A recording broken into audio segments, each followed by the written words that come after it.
Now it's time for Anne Hood's introduction, and I don't know, maybe how many people have seen Anne Hood speak before? Some people look familiar. I thought so. Okay.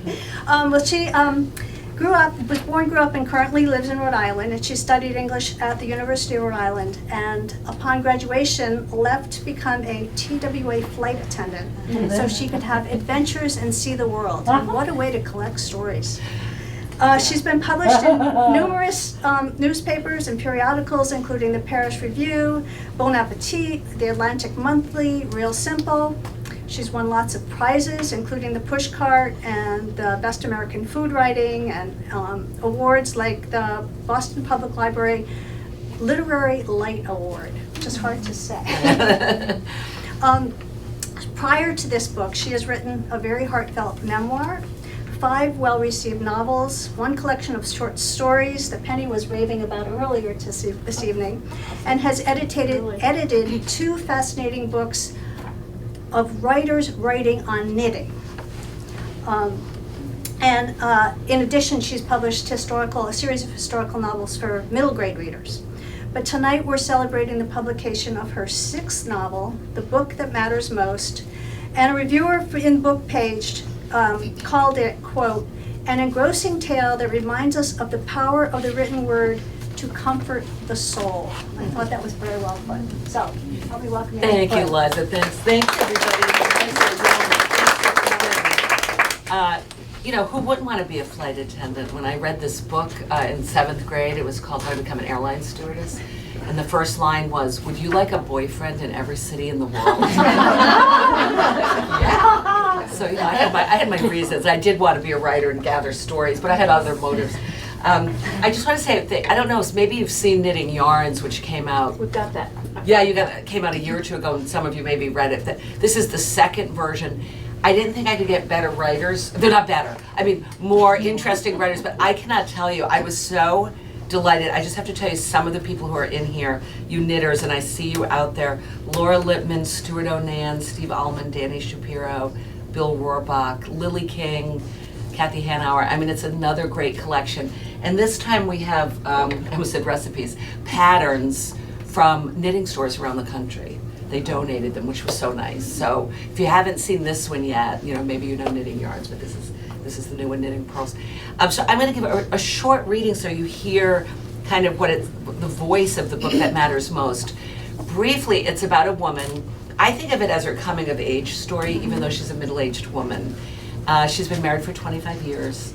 Her husband leaves her for a yarn bomber. Do you guys know what a yarn bomber? I know you do, my knitting friend. You know what it is. Yeah, my knitters know. I don't know. I'm a knitter. You That don't was know? one of my questions. Oh! What's Go look at White River Yarns out front. Yes. Yeah, Oh, I've they been down there. knit things, public property. So, yeah. So they knit, like the London phone booths, Volkswagen Bugs, lots of trees get yarn bombed. But Light posts. bicycles, yeah, statues. Around here.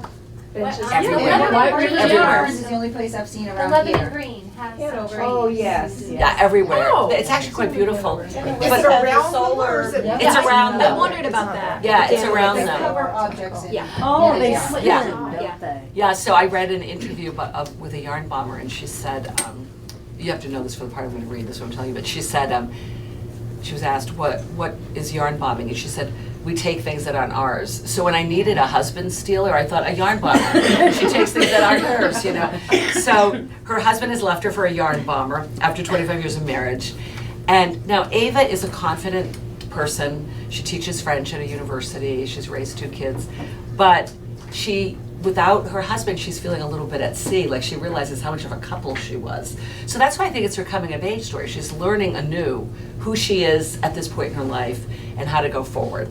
And the story alternates with her daughter Maggie, who is, I just wanted to write every mother's worst nightmare, and that's Maggie, and that's all I'm going to say about that, because I know we're going to talk about it more. So Ava's best friend runs a book club. Her best friend's name is Kate, and the theme of the book club is the book that matters most. And so they've each had to choose one. And Ava chooses a book that's called From Clare to Here. I made that book up. I'm getting emails every day like I can't find that Where book. is it? And now I feel bad, I should have put it in the acknowledgements, maybe the paperback, because I feel bad people are wasting their time. There are 2 books by that title on Yeah, Amazon. but they're not this one. Exactly. I know, I saw them, someone brought them last night to my reading, they showed me. That was very nice of them. So this is the second book club meeting. But it is, and the first one, they all chose the book that mattered most, so this is the first time they're actually discussing a book. She's been really nervous about this. And the first book is Pride and Prejudice. She started to read it. It's about love and marriage. It's also very thick, and she says, I'm not doing this. I can't read this. Just this one time, I'm going to cheat. And so she watched the movie instead. And this is the book club meeting. The book group met on the second Monday of every month in that same downstairs room at the library. Emma always set up a table of snacks related to the setting of the book. For Pride and Prejudice, there were scones and clotted cream and small triangles of cucumber and egg salad sandwiches. Ava glanced at the circle of chairs, already almost all occupied. How could she be inconspicuous with this seating arrangement? Kate called everyone to attention and started giving background about the book and Jane Austen, and the group settled into a comfortable silence. For someone who wrote behind a creaky door so that she would know when visitors approached and could hide her manuscripts, Kate said, Jane Austen has certainly given up her anonymity. Ava tried to concentrate on Kate's description of the social milieu of Regency England and the class divisions, but her mind kept wandering. Her husband Jim was back from Peru with his yarn bomber. She knew because she'd spotted his reliable blue Prius with its bumper yarn bombed in pale pink yarn, parked near the library. What had he been doing there? For a silly moment, she thought he'd parked there to try to see her, maybe to reconsider moving out of the house, out of her life. All of it so swift that she was still reeling from it. But as soon as she had the thought, she dismissed it. She knew better. Ava had to work hard to blot out the image of the bumper of Jim's Prius wrapped in that pale pink yarn. I think it's important to say, Penny said, standing and peering at the group through her bifocals, that although Ms. Austen is critical of the upper crust, she also does a good job of satirizing the lower class. Ava sat up straighter. Apparently she daydreamed through Kate's introduction, and the discussion had already begun. Well, in her lifetime, England did restrict social mobility, didn't they, Ruth said. In her lifetime, Jen, the do-gooder, said. We restrict social mobility everywhere today, too. Ava tried to come up with something to say, but all she could think about was that damn yarn-bombed bumper. Let's not forget she was also funny, Honor said, and launched into a PhD-sounding argument about humor versus drama. Ava forced herself to focus. In the movie, she'd like the overly romantic scene when Elizabeth and Mr. Darcy meet up in the rain, but that didn't seem to add anything to the conversation. Then she sensed a pause. The character of Elizabeth is curious, she said. She's so ill-tempered and rude, yet I think we're meant to like her. Jennifer frowned at Ava. Actually, Kate said carefully, Elizabeth is quite sweet-natured. Now Ava was frowning. Had she mixed up the characters? No, Keira Knightley was Elizabeth. She was sure of that. The discussion got directed to another topic about Austen's relevance today. Jennifer kept staring at Ava. Diana said she hadn't been able to stop reading to see if Elizabeth would end up with Darcy after all. Oh, I knew they'd end up together from the start, Ava said. The way Elizabeth looks at him at that first ball, you just know. The first ball? Kiki said. Wait a minute. You're talking about the movie, aren't you? The one with Keira Knightley. Ava squirmed. In the movie, Kiki told the group, Elizabeth telegraphs her interest in Mr. Darcy as soon as they meet. Without warning, perhaps from embarrassment, perhaps from too much wine, Ava burst into tears. Oh my, Penny said. I'm sorry, Ava managed. It's just, I lost my husband last year, and all this talk of marriage and love is hard. Lost? Why had she said she lost him? John, the widower, strode across the room and wrapped her in a big hug. He smelled good, Ava thought, like coconut and lime, like a tropical island. And his fleece was so soft against her cheek, she thought she could stay like that forever. But eventually John released her and went back to his seat. There was more talk about the motifs of courtship and journeys, the meaning of Pemberley as a symbol, but Ava did not even try to participate. She'd been caught cheating. There was no more need to pretend.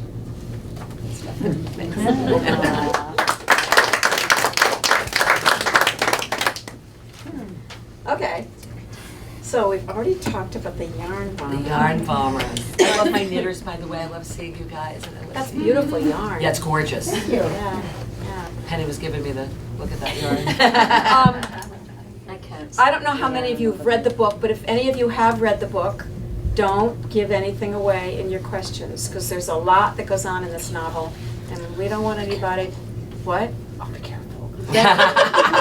You best. A troublemaker right in Yeah, front. right. My first question was, it says at the back of the book that you had asked all of your friends to give you some titles of the book that mattered most to them, and I'm assuming that you got a lot of titles. So I want to know how you culled out from all those titles, and were they books that you loved?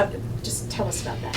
You know, you would think I got a lot of titles. I bought a notebook. I was going to record all the dozens and dozens and dozens of answers, and the same 24 books came up almost exclusively. So after not very long, I realized I'm going to reread these 24 books. Number one, by far, To Kill a Mockingbird. I cannot tell you how many people said that. It was the number one answer. Was that just when all that was going on It about? was before. Oh, good. So I had to add, I couldn't believe it. I was like, no, I have to add I a like section that. in the Yeah, book. yeah, So I had to address it, right? Yeah.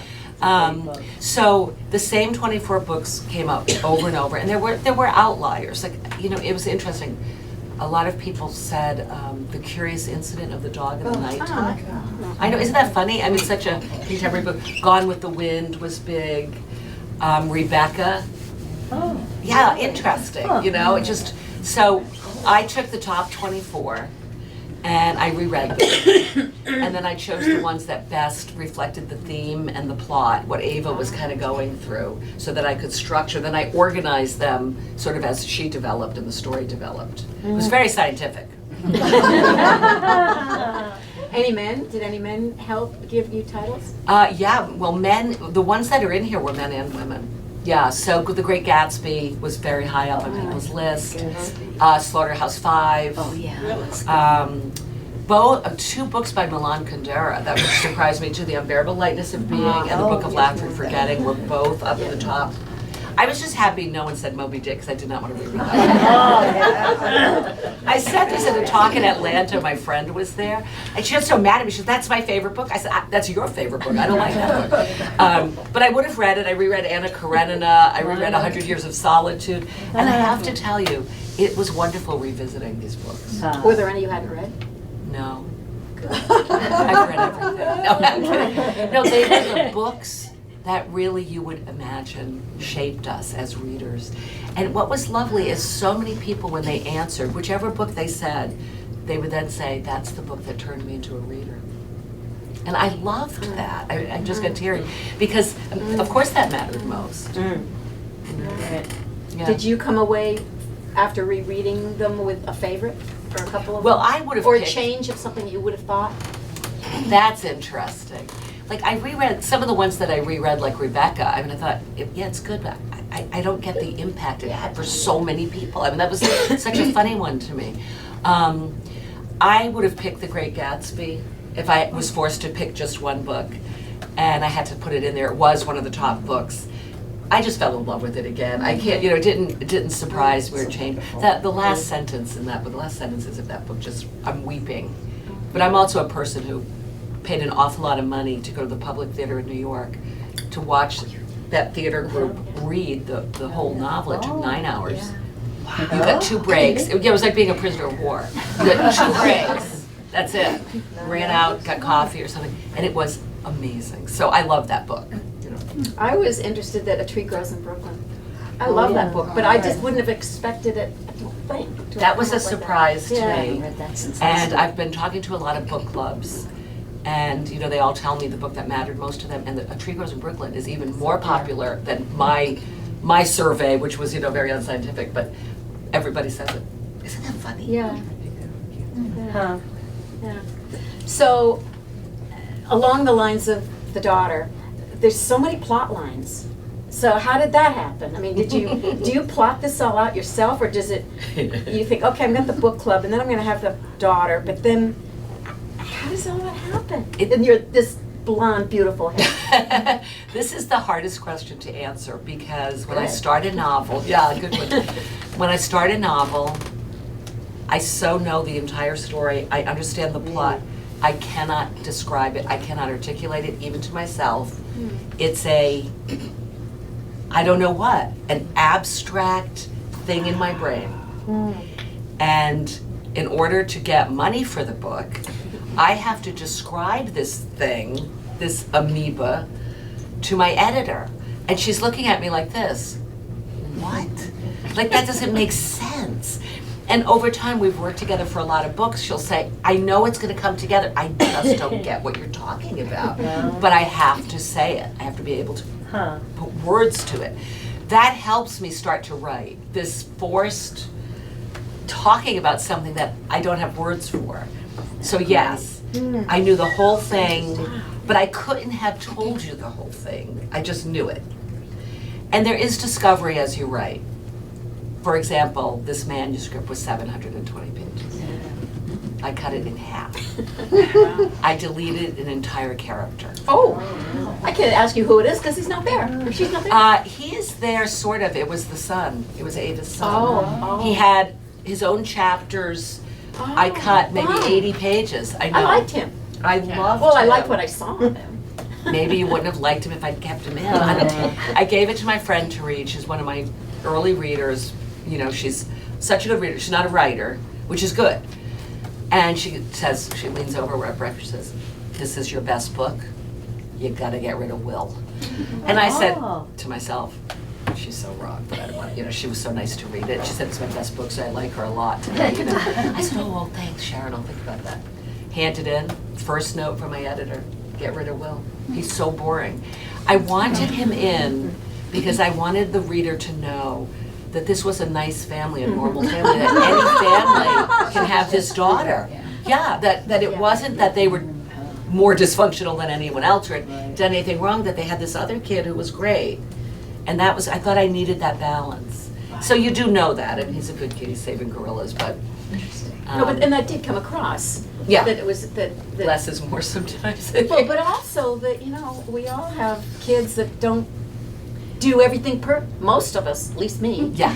Don't have kids that do everything perfectly. Although everybody else's kids do everything Yeah, perfectly. at least on just mine Facebook. don't.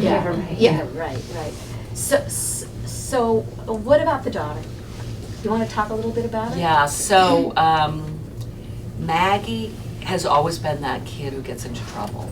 And the trouble was bad early. Like, she was one of those young teenagers who got involved with drugs and boys and running away from home and was sent off to, like, you know, those programs that you send those kids to, and those kids that we send our kids to. And she had finally convinced her parents, and they believed that she had turned the corner. And so they agreed to let her go study for a year in Florence. She's an art history major. And she's there like a week, and she meets a boy who lives in Paris, and she leaves the program. But she's very devious, and she keeps sending her mother pictures, but they're just stock photos from the internet with little tiny people. The mother's like, which one are you? I'm the third one to the right, you know. And they're just, you know, pictures. Unfortunately, in Paris, she gets involved with a real predator, an older man, and becomes a heroin addict, and goes missing at a certain point in the book. I guess that's all I can say about her. But I really wanted to create a kid that's, you know, your worst nightmare. I mean, I was at a book group, and one of the women said, I got so scared when I read that book. My poor daughter, who's the nicest kid, is studying in Oxford this summer. I said, you send me a picture in front of an iconic thing, and you better be very clear. I want to see your face. So I guess it worked. But her, Maggie's, you know, she's a good person all the way through. Oh, she is, and she's Yeah. vulnerable, Yeah. and she's a dreamer, you know, and I loved her. I absolutely loved her. You love your bad characters almost more, you know, because they're harder to write.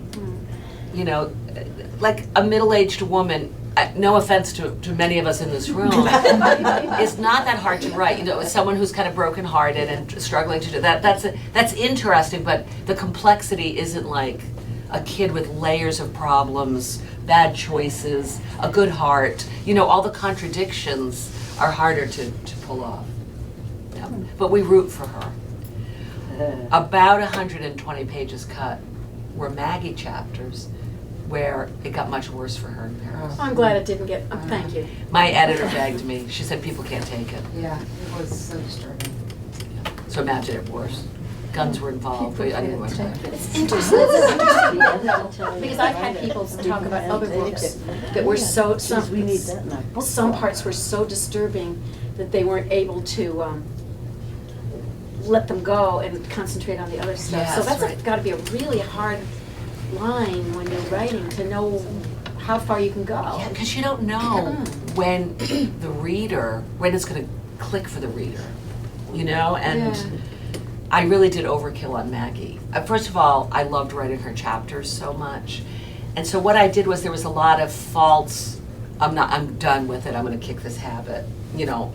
And then she'd go back. So that happened several times, and it slowed down the action. It really did, because it's here she goes again kind of thing. So I kind of condensed. The action in this book was really right on. Oh, You got just enough, and then you went to the next thing. That's good. Well, you know, the thing I do the worst is plot. And so that's what I work hardest at. Because you don't plot it, you have it all in your head like that. So you don't sit down with an outline. Or do you eventually At a write certain point, when my editor starts berating me, like you want money, then you have to do this. I call it a synopsis. It's kind of very loose plot points that I know have to happen for whatever's in my head to play out.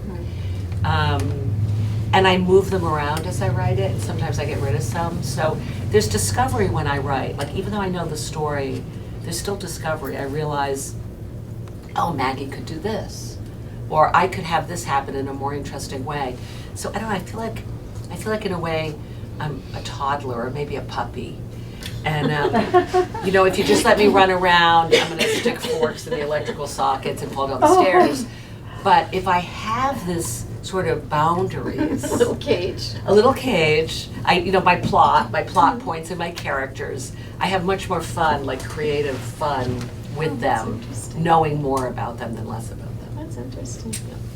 Did you have to do research? Well, I did a lot of research on heroin. I didn't go take it. I mean, you know, I had that question from him in one of my talks. Were you ever a heroin addict? I was like, no, thank you though. I guess you wouldn't know. That's a good question.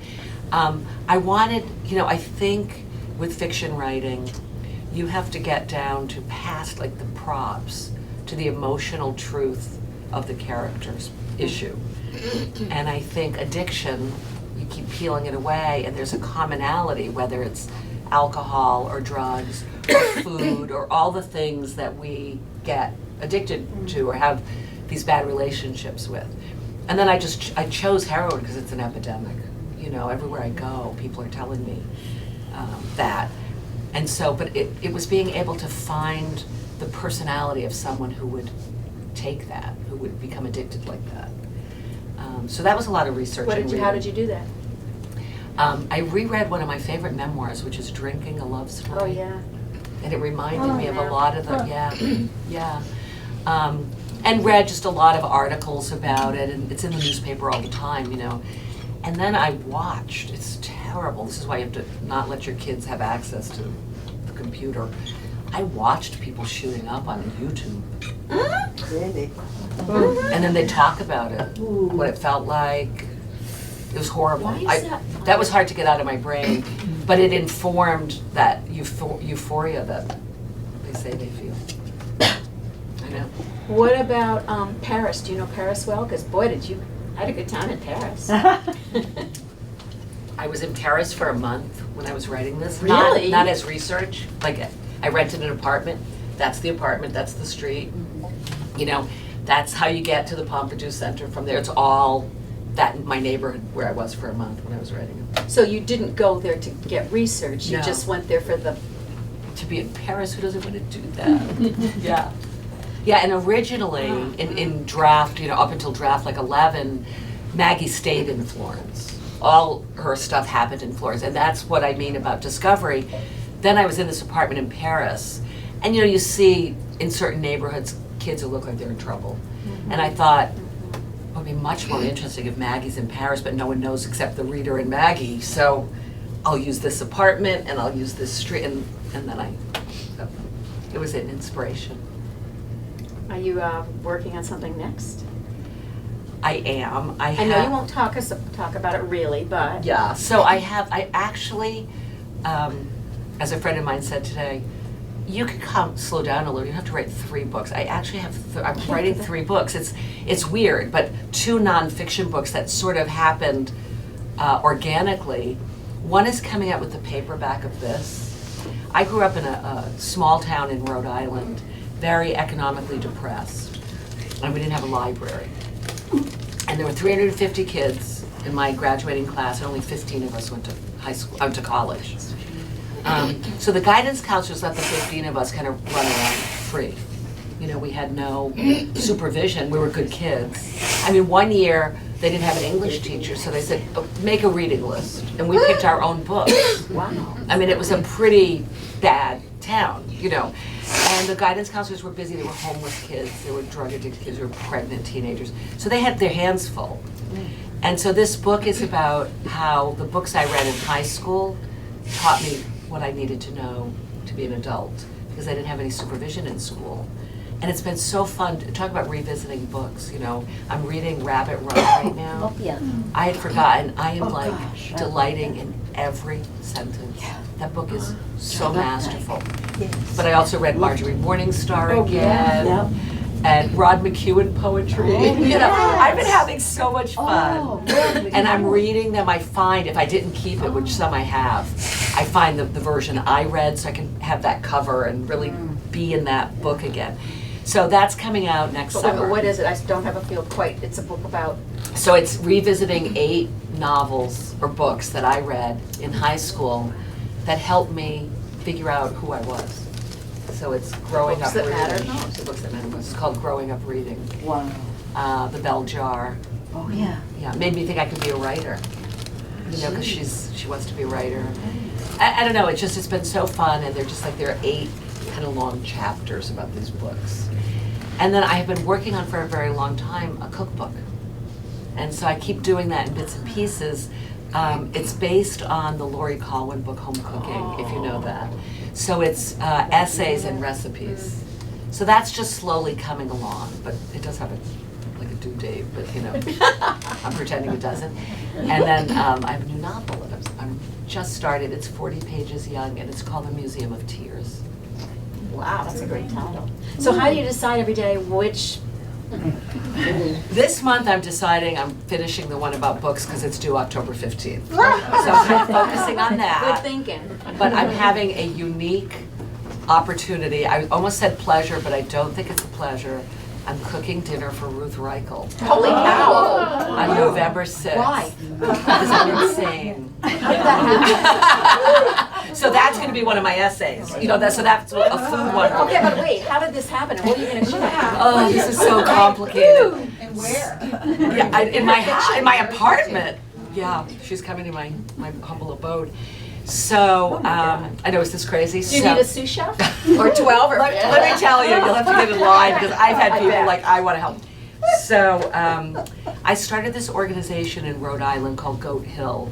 And it's 3 writers, myself and 2 other writers, Hester Kaplan and Taylor Politis, who are just bringing the literary world to my small state. Because I was so tired of saying to people, oh, if you want to do that, go to Boston. Or they have a course in that, go to New York. And I'm like, we have so many writers in Rhode Island. And so many people who want to write and who are literary and love reading, and there was not one program there. We started it last year. We brought agents and editors and writers. So we did a crime writing panel with Laura Lipman and Allison Galen. We had Kaylee Jones come to talk about her new book, but to talk about publishing. I mean, it's just been wonderful. We did a children's book publishing. So this fall, we're doing food writing. And we have I have a very good friend who's a food writer, so I asked him if he would come. And I didn't want to say, well, you get Ruth Reichel for me, because I wanted him to feel like he was a big food writer, because he is. But it was a very dicey, one of those delicate things. So I said, would you get one of your chef friends to come? And he said, yeah, who do you want? And I said, I don't know, somebody like Ruth Reichel. He said, I'll call her. 5 minutes later, my phone rings. She's like, I would do anything for that man. I'm coming. And I'm one of your biggest fans. I'm like, okay, so we're having it at a restaurant, but it's not dinner because there's like 80 people coming, so we couldn't make it a dinner. So it ends at 7 or 6:30. So we said, okay, now we have to go to dinner. And the people who own the restaurant are like, where do you take Ruth Reichel for dinner? And I stupidly say, my house. I'm going to cook. Now, what I think I'm gonna do is have my mother make her lasagna, because my mother She will take it all away. absolutely, because she makes the best lasagna, and do like a really homey Italian food. According to my friend, Ruth loves home cooked dinners. So this will be an essay. I hope it has a happy end. I just bought new wine glasses. Like I'm a nervous wreck. It's in November. That's 2 guests or 80 guests? No, I am only having the 2 food writers, Ruth Reichel being one, and the Goat Hill people, and the restaurant owners who are hosting it, and another restaurant owner. Which restaurant?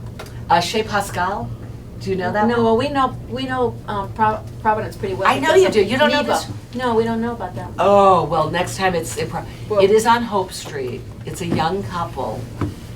The food is phenomenal. He does charcuterie. I butchered a pig with him once to write an article. I didn't slaughter. I butchered. I cut it up. It was one of the sexiest things I've ever done. It's really incredibly sensual. So what's the restaurant? Chez Pascal. No, not slaughtering, just butchering. Oh. I'm not into blood. I'm not into carry. No, yeah. Chez Pascal's on Hope Street. Kristen and Matt own it, and they're darling. Young couple. And the food's amazing. So yeah, so that'll be hopefully a positive. Because one of the questions I was going to ask you was about the best food writing, not knowing really that you were.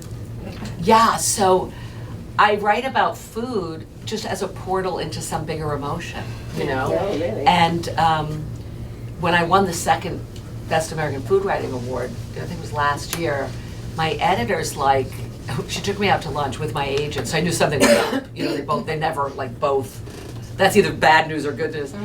And Jill said, that's my editor, I loved your essay that just won the Best American Food Writing Award. And I said, thanks. She said, I like the other one that won too. I said, oh, thanks.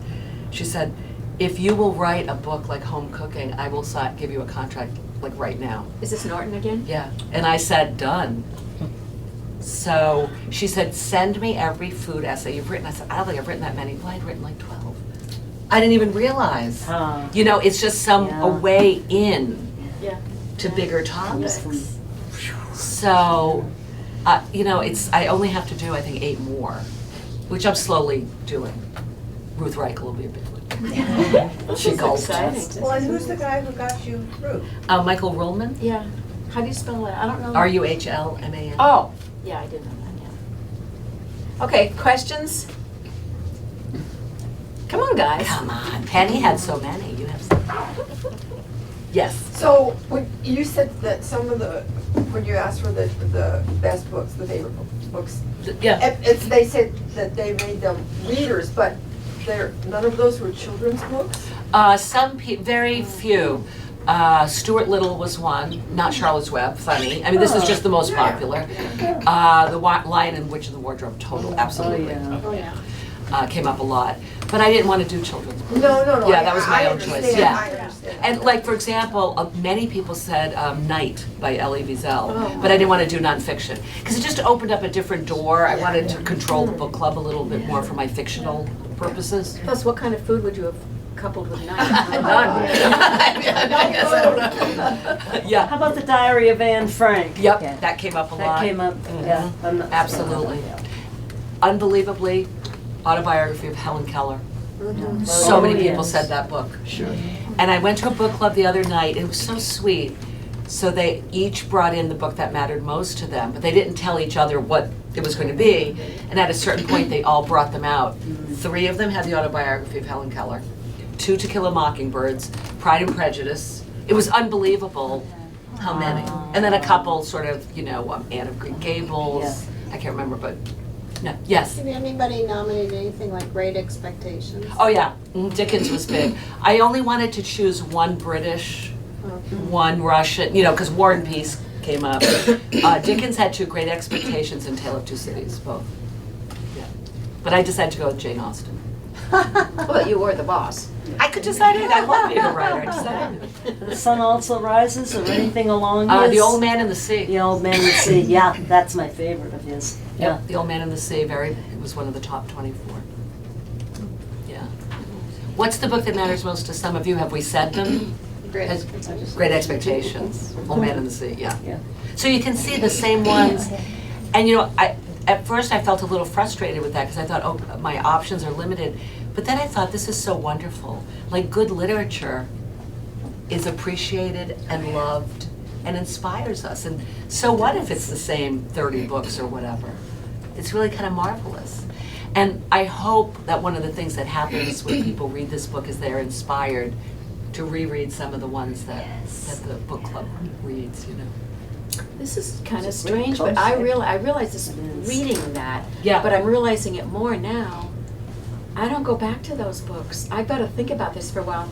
I go to the last 20, 25 years. Now, maybe it's because I'm surrounded by I don't know. Yeah. I really have to think about this because now I'm feeling, Yeah. oh God, I don't choose Jane Austen or Hemingway or, I was kind of feeling the same. oh good. Oh, What good. came in my mind was Secret Life of Bees. Yeah. Oh, There's so many good, interesting. yeah. Other than like Dr. Seuss, Green Eggs and Ham. Yeah, right, of course. Although I to read those books. I Yeah. think that was the period where I wasn't reading as much, Uh-huh. reading. I don't know. Got back into it. Yeah. So. Or I was reading that stuff, but I was made to read it, so I didn't have as good an Yeah. attitude. Right. I think it's Nabokov who said, a good reader is a rereader. Oh, yeah. Oh, I do reread. Oh, phew. Yeah. Yeah, which I like that. And Little Women was one of my favorites. That's one of growing mine. up. I think the more accurate question, or the fairer question, maybe not more accurate, is what was your favorite book in childhood? As Yes. a teenager, as a young Yes. adult, as an older woman, or man, I'm sorry, there's too many. I'm not used to men in my And the audience. Nancy Drew mysteries. Yeah, so I think that's a fairer question, that we probably all have 5 or 10 from different periods. 'Cause I found, and I don't know if you guys feel this way, but I feel like often the book you need to read magically falls into your hands. At the time you need it, yeah, yes. I was just gonna say, I think the books that are significant in people's lives are the ones that affect their outlook on life and open something up to them that they hadn't understood before. Yeah, exactly. Yeah, they have that magical, transformative power, really. Yeah. Yeah. Well, that's why, listening, I'm thinking the book that matters most isn't necessarily like the book, it's like what you said. It's not necessarily the book you enjoyed the most or the book that you, so now that I'm sitting here thinking, I'm thinking of that question in a different way. That's right. It's And I not your thought of it. favorite book, Right. even. Yeah. You're right, Yeah. it's the one that Yeah, matters good point. most. Yeah. Yeah. So before you decided to cut a lot of the sun, was he still in Africa? Yeah, he's in Africa the whole time. I think I had an ulterior motive. When I was in Uganda, and I was in Buwindi where he is, right, where I put him in the book, I went to see the mountain gorillas, and one attacked me, Oh. punched me, Oh. and I went flying through the air, flat on my face in the mud, and then he came running for me. And I wrote about that for National Geographic Traveler. I was with my son. As I'm flying through the air, the wind knocked out of me. I never really understood what that meant. It had never actually happened to me, but I mean, the wind was knocked out of me. I hear my son say, "Mommy!" He's like 17, he was so scared. I mean, the gorilla's coming and I'm flying. And so I had Will save a tourist. And it was a big scene, and it showed who he was, and but I think it was just me wanting to keep telling the story and writing about it. Because everybody was like, "You've told that story, yeah." Stop. Yes. Are there books that you think are sort of too hard to read to be great? I mean, I noticed in Like your Proust or something? or this is my own personal problem. Like David Foster Wallace, Yeah. I've read the first 70 pages of Infinite Jest 4 or 5 times, and at the end of that, it's kind of like, okay, I'll come back to it soon, you know? I know. But yet you take someone like the writer David Lipsky, who I know they've made a movie out of it, Yeah. but I was teaching with him in Aspen in June, and we were talking about this topic, because my book was just coming out, and he said that the book that mattered most to him was Infinite Jest. And like, I don't get it. I find it impenetrable, but there you have it. Yeah, and there's a whole sort of category of, I hate to put it this way, but sort of like guy writers who fall into that group, right? None of whom were mentioned in what you went through. And I think in part it's because people find them really hard to relate to. Yeah, You how know, do they Finnegan's matter Wake. most? Like Thomas Pynchon. Yeah, Thomas Pynchon or Finnegan's Wake. Where's Yeah, Finnegan's yeah. Wake in there? Nobody has ever read Finnegan's Wake. Although I will say that Ulysses was a very popular Really? answer. Yeah, it's in the top 24. They were making it up. Yeah, amazing. Great. Yeah. Yeah. Yeah. I've been driving a lot and listening to your book on tape. Oh, how is it? I always want It's to. great. Oh, good. And I'm wondering, do you audition the narrators for your No. books? I'll Or- tell you I that- enjoy listening to you read, but I forget the narrator's name. I will but never love again. it. I read one of my books for books on tape. I read Knitting Yarns, and here I am in this. I mean, it's a hard job, and I'm in this like booth thing, and I have a sound engineer that looks like he's 9 years old. I mean, you know, he's like so young. He's got on the flannel shirt, you know, and then he'd have to lean over and say, "Anne, got a little stomach noise going." I'm like, middle-aged woman, I got a lot of noise going on. And like, you know, one day he said, "Your saliva's thick." I'm like, what's next? I hate this. So they have asked me to read a couple, and I'm like, no, I'm done with that. That part of my life's over. The woman who read my novel, The Obituary Writer, Love that book. she was phenomenal, and I always suggest her for books. I did this panel with her. It was so interesting where she did what she does. She read some of The Obituary Writer, and she made me cry. It was my book. I felt like such an idiot, but she was so amazing, you know? And so I recommended her, but she didn't get it. So no, that's the only one. I don't know people who do it. How about reading a little bit? Yes. Oh, one more question, Great. and then maybe read a little bit more. Okay. Close. You talked about your process of writing the book, but where does your inspiration come from? Because I just love Elizabeth Gilbert's book, The Big Magic, and she talks about the genius sitting, you know, genius in terms of the Roman idea, genius sitting over here giving you the idea, the muse, you know, and something just, and she has that great story about her and Anne Patchett, and she had a story, an idea for a novel, it never happened, and somehow Anne Patchett came up with it. So, Through a kiss. yes. They kissed and got the, who kissed who? Anne Patchett kissed Elizabeth Gilbert. And got the idea? Somehow it was about, they figured it out, it was about that moment where Elizabeth Gilbert lost that novel and it came to Anne Patchett. Okay. I don't know. I think I'm too practical a person. You know, it's so funny because But you know, how does the muse work for you? I guess that's the question. this is how practical I am. When you hear about my muse, I often think my brain is like that thing you have in your dryer that collects lint. That's my muse. I don't know why stuff sticks in it. Like, don't you like? I love taking that stuff out. And you know, the guy who played the boss on the Mod Squad made art with it. It's beautiful. It's like all these colors and made like sunsets and things. Anyway, so I don't know. I just have all this stuff up here. And I have been thinking a lot about wanting to celebrate reading and books. But reading is such a passive thing. That's a hard, you know, I hadn't thought of a book club. It seems obvious now that I'm sitting here, but it just hadn't gotten, how can I celebrate, you know? So for years, I've had this little acorn or this little piece of lint. And then I went to a book club and they chose a theme. And the theme that year was historical fiction, so they'd asked me to come for The Obituary Writer. And I loved that book club. Like, I was like, I want to join, and I'm not a joiner. I got kicked out of Girl Scouts. I'm bad at groups, I'm terrible. And so I was like, I love that book club. No, there's a lot of people in book clubs here. I'm sure yours is fabulous. I have been to book clubs where they don't read the book. And why invite the author? So I just got to sit there. They drink a lot of wine. They have fun. God bless them. It's a way for them to get together. I've been to other book clubs where it's like going back to college. They Xerox stuff and folders are handed out, and it's so intimidating.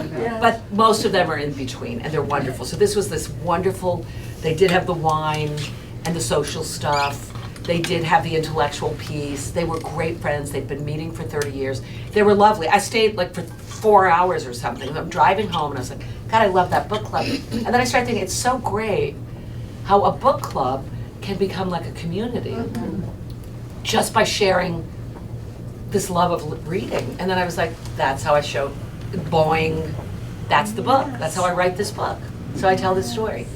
And then I just knew immediately they were going to pick a theme because I just been to a theme one. And I knew the theme was going to be the book that matters most. I don't know why. You know, that's my lint.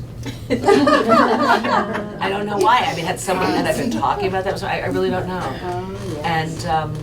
And then the rest of it just sort of, it comes together in this weird amoeba way that it's hard to, no kissing is involved. I have to say that, I kiss everybody. But you should read Elizabeth But Gilbert's I'm Big gonna Magic. Yes. Why did you choose to have Ava sleep with Luke? Stupid hat. I know, because I wanted it to be her coming of age story so that she would make bad decisions. In her struggle to redefine. I know. You know, in her struggle to redefine herself, she had to make mistakes. Like they weren't Maggie level mistakes, but their stories kind of parallel each other. You know? That wasn't a mistake, it was a growing moment. Yeah. Yeah. At least, And listen, but that's I think every like 50-something-year-old woman should have a hot 30-year-old guy want to sleep with her. It made me feel really powerful. And you know, he's a nice guy. He's just, he's of his generation. But I think he's a nice guy. I loved his Great Gatsby story. What did I say? Yeah, okay, let's hear it. All right, I'll read a little more. Yeah. So,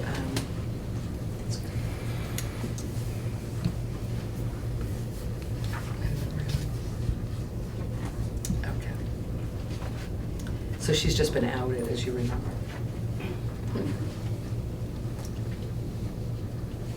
Before we return for some more wine and British treats, Kate said, I want to remind you that next month's selection is The Great Gatsby, the book that matters most to Luke. Jennifer's hand shot up. Kate, remember, I emailed you about Ava's choice, she said.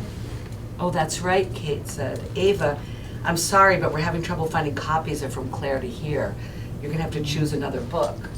Ava said, but I have a copy. I could just pass that around. We don't do it that way, Penny said. But it's supposed to be the book that matters most to us, Ava said, and that one's mine. She looked at everyone. And besides, she added, the writer has agreed to come and speak to our book group. As soon as she said the words, she couldn't believe it. What was she thinking? How was she going to find the writer? For all she knew, Rosalind Arden was dead. The book had come out ages ago. And even if she were alive, she could live far away or be too old to travel. She could refuse to come at all. We've never had the writer come before, Penny said. That would be interesting. Kate was studying Ava's face. Did her friend know she was lying? I'll call the intra-library exchange folks, Kate said finally. Maybe they can find a copy. Relieved, Ava thanked everyone. As they turned from her and their chatter filled the air, Ava felt a spark of something inside her take hold. She would find Rosalind Arden.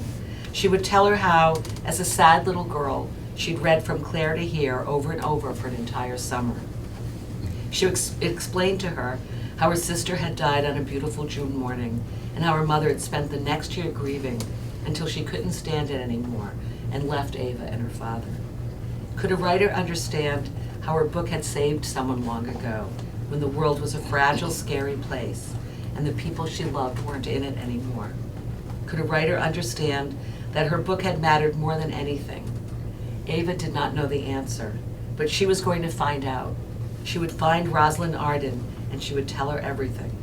And just the thought of that lifted her spirits and allowed her to join the people beside her who were happily talking about books.